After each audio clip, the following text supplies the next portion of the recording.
Hallo und herzlich willkommen zum Video 25. Heute geht es unter anderem um die Brücke. Wie ihr seht, kann man die mitnehmen. Und was ihr nicht seht, weil die Kamera mich verfolgt ist, dass man die auch hier einstellen kann.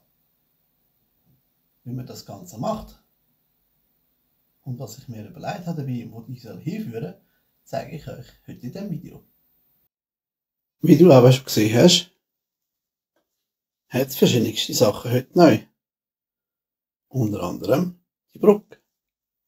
Vielleicht hast du dich gefragt, wie ich die angemacht habe. Das können wir lüften. Ich habe hier Technikbricks mit einer Schraube direkt ins Brett angemacht. So, dass ich die Brücke oben drauf stellen kann. Und das führt uns zum Thema Nummer 2, nämlich, warum haben wir die Brücke und wohin geht die? Ganz einfach. Wir haben ja viele Gebäude aus dem Marvel-Universum und haben gedacht, die kriegen den eigenen District, nämlich den Marvel District. Der Lego Lastwagen, der Lego Store und so, die sind nur vorübergehend da. Wir werden dann später mal, also in anderen Folgen, herausfinden, wo das die hinziehen. Wie findet ihr das? Dass wir da einen Heldendistrikt gemacht haben? Jetzt aber weiter. Wir haben unter anderem auch noch ein neues Gebäude. Nämlich das Lego Friends Gebäude hier. Wenn du mehr über den Tower wissen willst, such bitte auf unserem Kanal nach Lego Friends Heart Lake City Tower Review. Auf Deutsch oder Schweizerdeutsch oder Englisch. Ich habe natürlich gefunden, es ist einfacher dir zu sagen, du sollst das Review noch anschauen, weder das hier einzubauen, weil vielleicht willst du es ja nicht sehen. Jedenfalls, nächstes Thema. Wir haben hier einen Iron Man gebaut. Und zwar einen relativ grossen, wie du kannst sehen.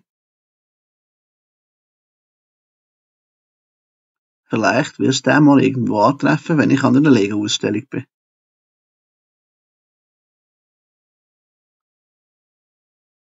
Und selbstverständlich steht der nicht einfach nur so da rum und ist langweilig, sondern den kann man nämlich auch auseinandernehmen und zusammensetzen.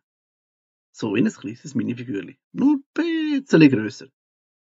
Damit das wirklich funktioniert, kannst du da schauen. Ich kann leider nicht allzu fest drücken, weil es steht auf der Brücke und die ist zwar schon stabil, aber so stabil dann auch wieder nicht. Genau. Aber wie du siehst, vorher Einzelteile, jetzt im Ganzen. Wie findest du das? Damit sind wir jetzt auch schon beim letzten Thema angekommen, und ich euch jetzt dann gerade live vor der Kamera werde erklären. Wie immer dürft ihr unter dem Video gerne eure Kommentare hinterlassen, damit wir etwas zu lesen haben. So, ich würde sagen, was haltet ihr von dem, wie es jetzt aussieht? Besser, oder?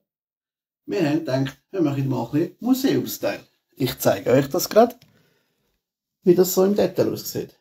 Es ist noch nicht ganz fertig überall, aber ich würde sagen, definitiv besser als vorher, oder? Oder was meint ihr? Schlussendlich sieht das Ganze dann etwa so aus. Und wenn wir fertig sind, gibt es hoffentlich überall noch so einen coolen schwarzen Rand rundherum. Damit man nicht sieht, wie unsere Milzplates anfangen, wird das irgendwie ein bisschen doof aussehen mit dieser Farbe auf der Seite. Höchstwahrscheinlich hast du die Bretter da im Hintergrund schon bemerkt. Ja, Absicht ist es nicht gerade, aber sie sind mal da. Und naja, die werden unter anderem das Thema vom nächsten Video. Freue dich also auf nächste Woche. Falls ich es schaffe, dass es nächste Woche kommt, und sonst einfach, wenn es kommt. Und ich wünsche dir noch einen schönen Tag und genieße den Abspann.